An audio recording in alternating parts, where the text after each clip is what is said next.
ನಮಸ್ಕಾರ ಎಲ್ಲರಿಗೂ. ನಾನು ಡಾಕ್ಟರ್ ಎಸ್ ಸಮೀರ್ ಪಾಷಾ, ರಾಜ್ಯಶಾಸ್ತ್ರದ ಸಹಾಯಕ ಪ್ರಾಧ್ಯಾಪಕ, ಸರ್ಕಾರಿ ಪ್ರಥಮ ದರ್ಜೆ ಕಾಲೇಜು ದೇವನಹಳ್ಳಿ. ಈ ತರಗತಿಯಲ್ಲಿ ನಾನು ಇಂದು ಬೆಂಗಳೂರು ಉತ್ತರ ವಿಶ್ವವಿದ್ಯಾಲಯದ ಪ್ರಥಮ BA ದ್ವಿತೀಯ ಸೆಮಿಸ್ಟರ್ನ BA ರಾಜ್ಯಶಾಸ್ತ್ರ ವಿದ್ಯಾರ್ಥಿಗಳಿಗೆ ಸಂಬಂಧಪಟ್ಟಂತೆ ಈ ವರ್ಷದಲ್ಲಿ ಈ ಸೆಮಿಸ್ಟರ್ನಲ್ಲಿ ಅವರು ಓದಬೇಕಾಗಿರ್ತಕ್ಕಂತಹ ಪಠ್ಯಕ್ರಮ ಸಿಲೆಬಸ್ಸನ್ನು ವಿವರಿಸ್ತಾ ಇದ್ದೀನಿ.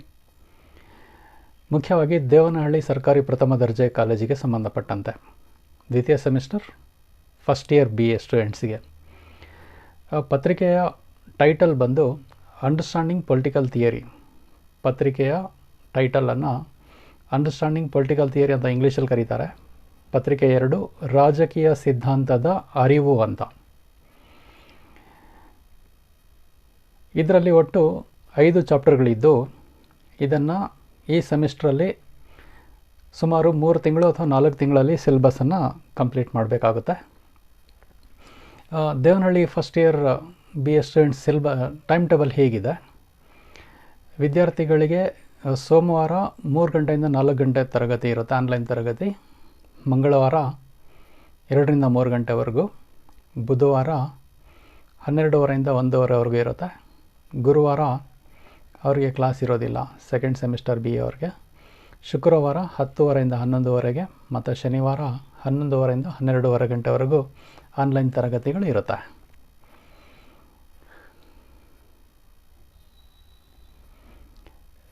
ಸಿಲೆಬಸ್ಸನ್ನು ಇಂಗ್ಲೀಷ್ ಮತ್ತು ಕನ್ನಡ ಎರಡರಲ್ಲೂ ಕೂಡ ಅರ್ಥ ಮಾಡ್ಕೊಳ್ಳಿ. ಮೊದಲನೇದಾಗಿ ಇಂಗ್ಲೀಷಲ್ಲಿ ಹೇಳ್ತೀನಿ. Paper 2, the title of the paper is understanding political theory, in which the first chapter is political theory. In this chapter, the topics are nature and scope of political theory, traditions of political theory like liberal theory, Marxist theory, conservative theory, and then the next topic is approaches to political theory. Here you are going to study about normative, historical and empirical approaches of political theory. This is concerned with the first chapter, which you are going to study in first chapter. In second chapter, the topic name is democracy. Meaning and kinds of democracy. Here in kinds or types, there are mainly 2 types of democracy is there. One is direct democracy and another one is indirect democracy. Here you are going to study about the meaning and merits and demerits of direct democracy as well as indirect democracy. Next topic in second chapter is theories of democracy. Here you are going to study about classical theory of democracy, pluralist theory, Marxist theory, elitist theory. So these 4 theories are prescribed for second semester BA in second chapter. And then next topic is challenges to democracy in the contemporary world. Third chapter, heading rights and duties. Here the subtopics are like this: meaning and kinds of rights, civil rights, political rights, social rights, economic and cultural rights. And next, human rights with special reference to rights of children, women, minorities and disadvantaged sections.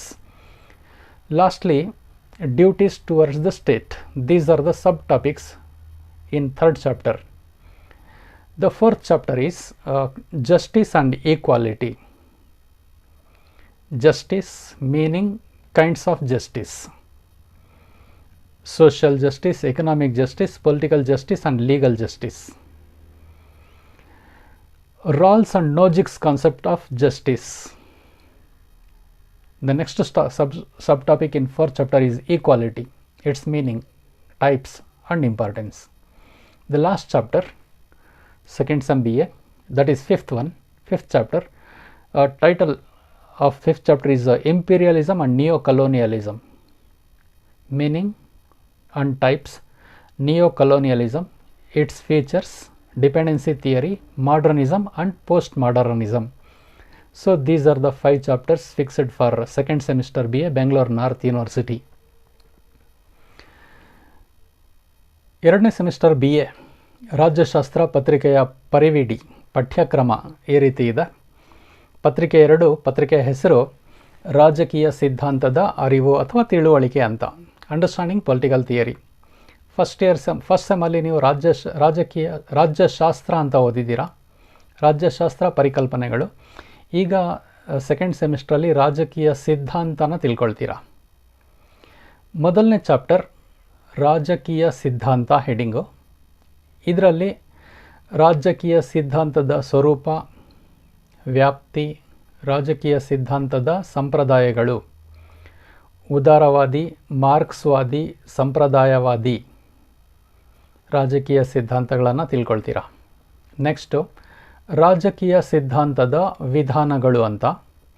ಇದರಲ್ಲಿ ಪ್ರಮಾಣಕ ವಿಧಾನ, ಐತಿಹಾಸಿಕ ವಿಧಾನ ಮತ್ತು ಪ್ರಾಯೋಗಿಕ ವಿಧಾನವನ್ನು ರಾಜಕೀಯ ಸಿದ್ಧಾಂತಕ್ಕೆ ಸಂಬಂಧಪಟ್ಟಂತೆ ಅರ್ಥ ಮಾಡ್ಕೊಳ್ತೀರಾ.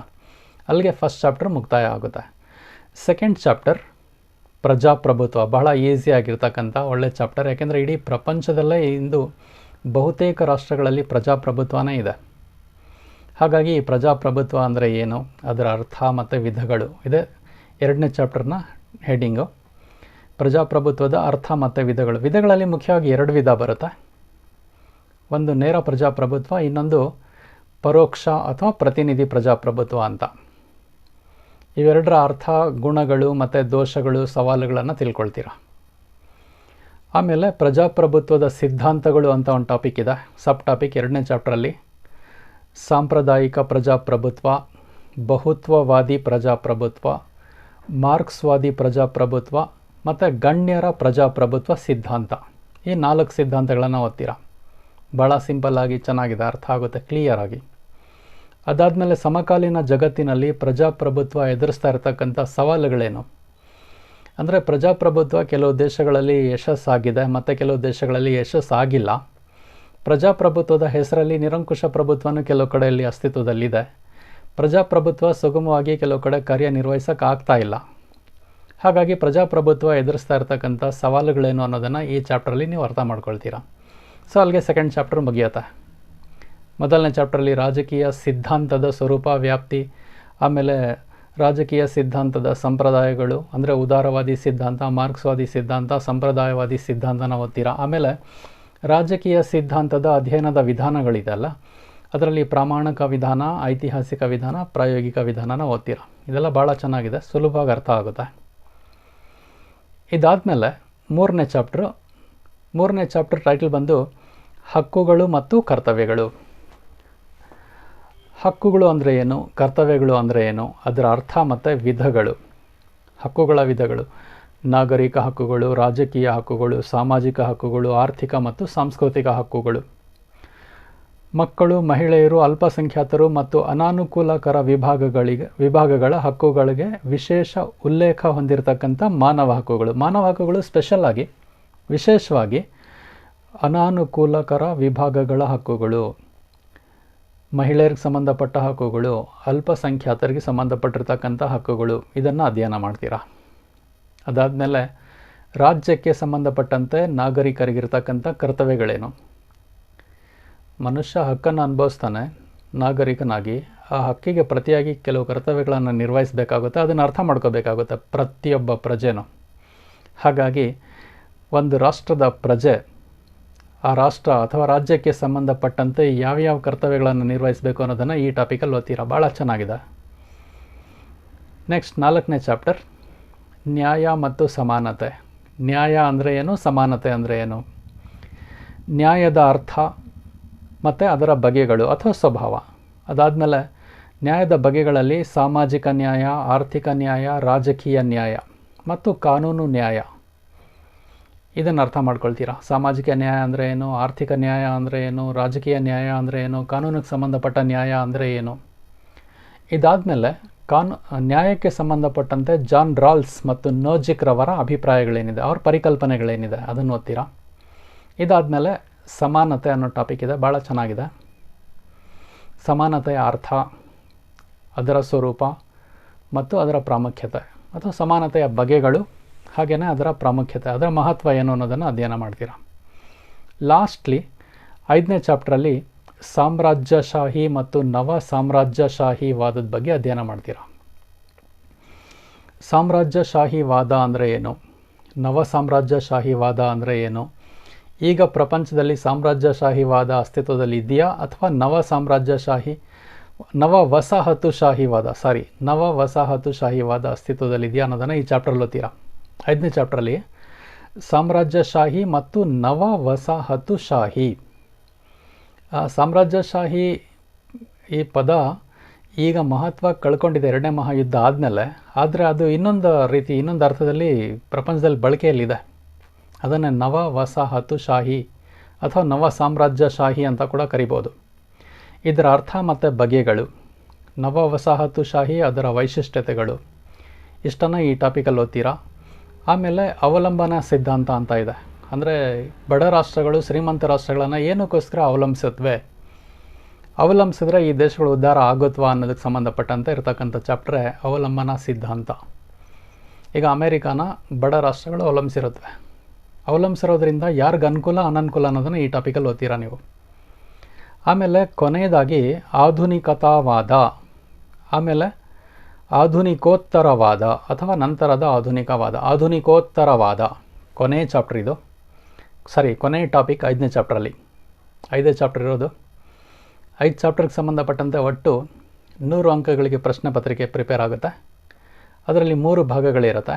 ಭಾಗ ಎ, ಭಾಗ ಬಿ, ಭಾಗ ಸಿ ಅಂತ. ಭಾಗ ಎ ಯಲ್ಲಿ 5 ಪ್ರಶ್ನೆ ಕೊಟ್ಟಿರ್ತಾನೆ, 3 ಪ್ರಶ್ನೆಗಳು ಉತ್ತರ ಬರೀಬೇಕು, 5 ಅಂಕದ ಪ್ರಶ್ನೆಗಳು. ಭಾಗ ಬಿ ನಲ್ಲಿ 5 ಪ್ರಶ್ನೆಗಳಿರುತ್ತೆ, 4 ಪ್ರಶ್ನೆಗಳಿಗೆ ಉತ್ತರ ಬರೀಬೇಕು, 10 ಅಂಕದ ಪ್ರಶ್ನೆಗಳು.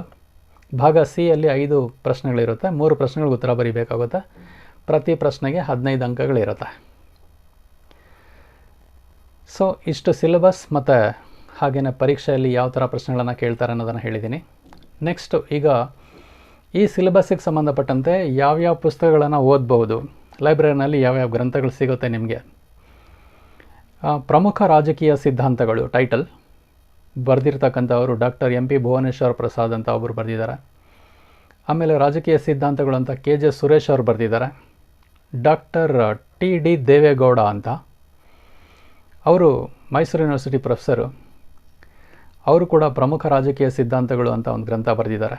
ಇದರ ಜೊತೆಗೆ ಪ್ರೊಫೆಸರ್ ಕಬ್ಬೂರಿ ಅವರು, ಆಮೇಲೆ ಪೂರ್ಣಿಮಾ ಹಾಗೆ ಸುರೇಶ್ ಕುಮಾರ್ ಅವರು ಬರೆದಿರ್ತಕ್ಕಂತಹ ಗ್ರಂಥಗಳು ಪ್ರಥಮ ಸೆಮಿಸ್ಟರ್ BAಗೆ ಸಂಬಂಧಪಟ್ಟಂತೆ ಅದನ್ನು ಅಭ್ಯಾಸ ಮಾಡ್ಬೋದು. For English medium students there are lot of books to refer for these topics.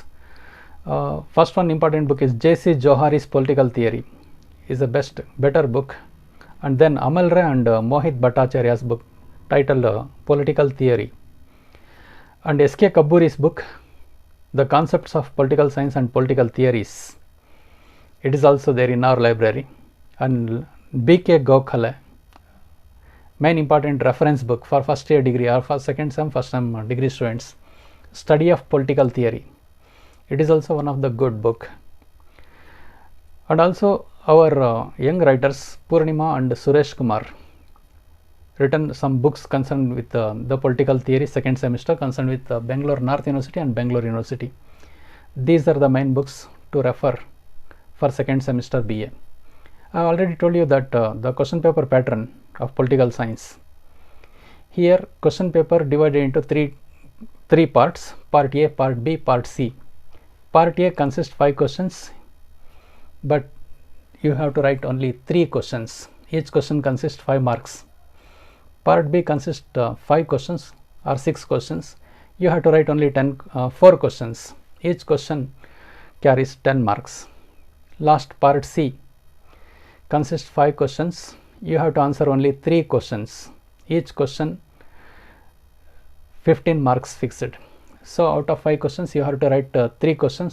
Total marks is 45 in C, 40 in B part, and 15 marks in A part.